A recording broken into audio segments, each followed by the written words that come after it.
Hi friends, இது நம்ம civil and business channel. நம்ம யார்ட்னே ஒரு சென்ட்ரிங் வீடியோ ஒன்று நான் போட்டிருக்கேன், மெஷர்மெண்ட் வீடியோ.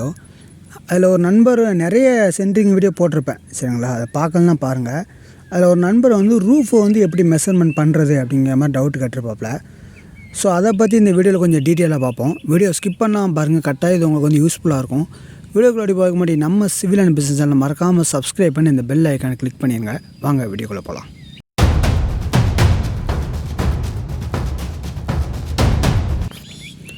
இப்போ பார்த்தீங்க அப்படின்னா க்யூட் கிட்ஸ் அப்படிங்கிறவர் என்ன கேட்டிருக்காரு அப்படின்னா, ரூஃப் காங்கிரீட் சென்ட்ரிங் கேல்குலேஷன் சொல்லுங்கள் அப்படிங்கிற மாதிரி கேட்டிருக்காப்புல. ரூஃப் காங்கிரீட்டில் நம்ம சென்ட்ரிங் எப்படி மெஷர் பண்ணலாம் அப்படிங்கிற மாதிரி கேட்காருன்னு நான் என்னோடய புரிதல் அப்படி தான் இருக்குது. ஸோ அப்படி நம்ம பார்த்தோம்னா கேல்குலேஷன் அப்படி நம்ம பார்த்தோம் அப்படின்னா, இதில் பீம் போட்டு நம்ம காங்கிரீட் போட்டிருக்கோம். இந்த இமேஜை பார்த்தீங்கன்னா உங்களுக்கு தெரியும். ஸோ இந்த மாதிரி பீமு, இந்த மாதிரி மாஸ் ஸ்ட்ரக்சர்லாம் நம்ம இப்போ கேல்குலேஷன் பண்ணலை, சரிங்களா? நம்ம நார்மலாக ஒரு 1000 ஸ்கொயர் ஃபீட் ரூஃபுக்கு நம்ம எப்படி சென்ட்ரிங் மெஷர்மெண்ட் பண்ணலாம் அப்படிங்கிற மாதிரி இந்த வீடியோவில் பார்க்க போகிறோம், சரிங்களா? இதுதான் நம்ம ரூஃப் போட்டு முடித்த உடனே, சரிங்களா? இப்படி தான் இருக்கும். நம்ம ரூஃப் போட்டு முடித்த உடனே, இந்த ரூஃப் போட்டு முடித்த உடனே தான் நம்ம மெஷர்மெண்ட் பண்ணணும். ரூஃப் போடுறதுக்கு முன்னக்கூட்டி, நம்ம காங்கிரீட் போடுறதுக்கு முன்னக்கூட்டி நம்ம மெஷர்மெண்ட் பண்ணோம் அப்படின்னா நமக்கு அக்யூரேட்டான மெஷர்மெண்ட் கிடைக்காது. ஸோ எப்போவுமே காங்கிரீட் எல்லாம் போட்டு முடித்த உடனே எப்படி மெஷர்மெண்ட் பண்ணணும்னா அவுட்ரு டு அவுட்ரு, சரிங்களா? இந்த அவுட்டர்லேருந்து இந்த அவுட்ரு எவ்வளவு, அது மாதிரி அந்த அவுட்டர்லேருந்து இந்த அவுட்ரு எவ்வளவு, எப்படின்னா இன்னர் டு இன்னரா அப்படின்னு கேட்பாங்க. இன்னர் டு இன்னர் கிடையாது, அவுட்ரு டு அவுட்ரு தான். சில பேர் என்ன கேட்பாங்க, நான் பீம் போட்டிருக்கோம், ஸோ பீமில் தனி அளவு, ஸோ அதனால் இந்த ரூஃபுக்கும் அது பீமோடு அது வந்துடும்லா, ஸோ அதனால் இந்த ரூஃபை இன்னர் டு இன்னர் தானே அளக்கணும் அப்படிங்கிற மாதிரி ஒரு நண்பர் டவுட் கேட்டிருந்தாப்புல. ஸோ அப்படிலாம் கிடையாது. நம்ம ரூஃபில் பீம் போட்டாலுமே அவுட்ரு டு அவுட்ரு தான் அளக்கணும். ரூஃப் பீமை பொறுத்த வரைக்கும் நம்ம கீழே அந்த பாட்டத்தை அளந்து நம்ம செய்யணும், சரிங்களா? அதுக்கு 3 அளவு பீம், அது தனி வீடியோ யாருன்னு நான் போட்டிருக்கேன். அதை நீங்கள் பார்க்கல அப்படின்னா மேலே ஐகார்டில் இருக்கும், சரிங்களா? அதை நீங்கள் பாருங்கள். இதில் பார்த்திங்கன்னா நம்ம ரூஃபை பொறுத்த வரைக்கும் அவுட்ரு டு அவுட்ரு தான், சரிங்களா? எக்ஸாம்பிளுக்கு நம்ம ஒரு பிளானை வச்சுருக்கோம். இந்த பிளான் எவ்வளவு அப்படின்னு பார்த்தீங்கன்னா, நம்மளுக்கு ஏரியா லேண்ட் ஏரியா 38க்கு 30, சரிங்களா? இதில் பில்டிங் ஏரியா எவ்வளோன்னா ஸ்டேர் கேஸை தவிர்த்துட்டு 33 ஹாலுக்கு 30, ஆல்மோஸ்ட் 1000 ஸ்கொயர் ஃபீட்டுக்கு ஒரு 3 ஸ்கொயர் ஃபீட் தான் கம்மி, சரிங்களா? இந்த ஏரியாவை தான் நம்ம மெஷர்மெண்ட் பண்ண போகிறோம். உங்களுக்கு பிரெத்து 33 ஹாலு, லென்த்து 30, சரிங்களா? இது பார்த்துக்கோங்க, உங்களுக்கு ஒரு வியூ கிடைக்கும். அது மாதிரி உங்களுக்கு எதாவது plan, estimation, elevation, structural drawing எதாக இருந்தாலும் கீழே இன்னொரு நம்பர் இருக்குது, நீங்கள் கான்டாக்ட் பண்ணலாம். இப்போ கேல்குலேஷன் போகலாம் வாங்க. இப்போ கேல்குலேஷன் என்ன அப்படின்னா, நம்மளுக்கு பிரெத்து 33 ஹாலு, சரிங்களா? லென்த்து 30, சரிங்களா? நம்மளுக்கு ஆல்மோஸ்ட் 997 ஸ்கொயர் ஃபீட்டு ரூஃப் வருது. ஆனால் இது அப்படி நம்ம மெஷர்மெண்ட் பண்ணக்கூடாது. சென்ட்ரிங் கேல்குலேஷனை பொறுத்த வரைக்கும் நம்மளுக்கு எத்தனை இன்ச்சு காங்கிரீட் போடுதோம் அப்படிங்கிறத பார்ப்பணும், சரிங்களா? நார்மலாக 5 இன்ச்சு, 6 இன்ச்சு, 7 இன்ச்சு எவ்வளோ வேணாலும் போடுவாங்க. நம்ம அதை மீடியமாக ஒரு 6 இன்ச்சு அப்படிங்கிற மாதிரி வச்சுக்கிடுதோம், சரிங்களா? 6 இன்ச்சு அப்படின்னா அரை அடி.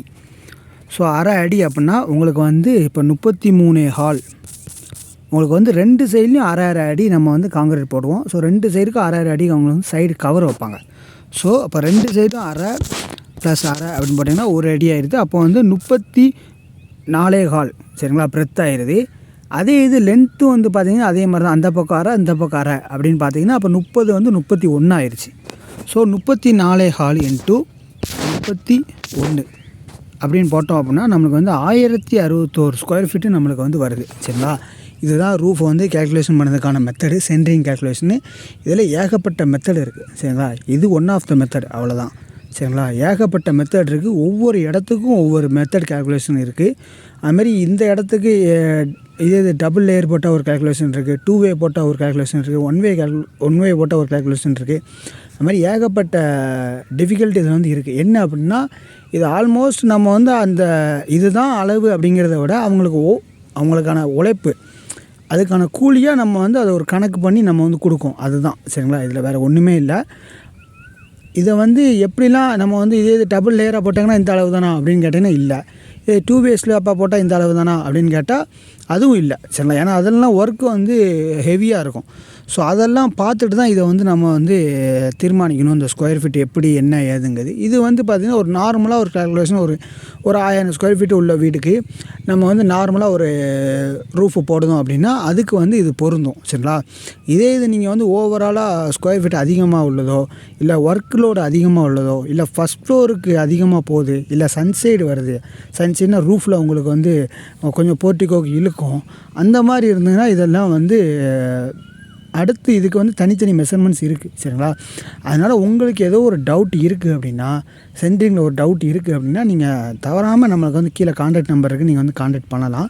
ஏன்னா உங்களுக்கு ஒரு இன்ஜினியர் யாரோ இருக்காங்க அப்படின்னா அவங்களுக்கு நீங்கள் வந்து கன்சல்டிங் பண்ணிக்கிட்டு எந்த ஒர்க்காக இருந்தாலும் கன்சல்டிங் பண்ணி பண்ணுங்கள். ஏன்னா உங்களுக்கு அதில் நிறைய காஸ்ட்டு சேவ் பண்ணும். சரிங்களா? அது மாதிரி ஒர்க்கும் நீட்னஸ் ரொம்ப முக்கியம். சரிங்களா? ஏன்னா நம்ம அவ்வளோ மெட்டீரியல், அவ்வளோ லேபர்ஸ், அவ்வளோ அமௌண்ட் போட்டு நம்ம வந்து ஸ்பெண்ட் பண்ணி செய்கிறோம். ஸோ அந்த ஒர்க்கை வந்து அவ்வளோ நீட்டாக கிளியராக கொடுத்தோம் அப்படின்னா தான் அதோட லைஃப் இருக்கும். சரிங்களா? நம்ம செய்கிற சின்ன சின்ன தப்பு தான் அது வந்து பெரிய தப்பாக வந்து ஃப்யூச்சரில் தெரியும். சரிங்களா? ஸோ வந்து ஒர்க்கை பொறுத்த வரைக்கும் எப்போவுமே வந்து நீட் அண்ட் க்ளீனாக ஒரு இன்ஜினியரிங் கன்சல்ட்டிங்கோடு பண்ணுங்கள். சரிங்களா? ஒரு இன்ஜினியரிங் கன்சல்ட்டிங்கோட ஒரு இன்ஜினியர்கிட்ட கொடுத்தே பண்ணுங்கள். சரிங்களா? கான்ட்ராக்டாவோ கொடுத்து பண்ணுங்கள். அது வந்து இன்னும் கொஞ்சம் பெஸ்ட்டாக இருக்கும். சரிங்களா? இந்த வீடியோ உங்களுக்கு வந்து யூஸ்ஃபுல்லாக இருக்கும்னு நினைக்கிறேன். இந்த வீடியோ உங்களுக்கு வந்து யூஸ்ஃபுல்லாக இருந்தால் மறக்காமல் லைக் பண்ணி அந்த ஃப்ரெண்ட்ஸ்க்கு ஷேர் பண்ணுங்கள். சரிங்களா? Thank you for watching this video. Thank you.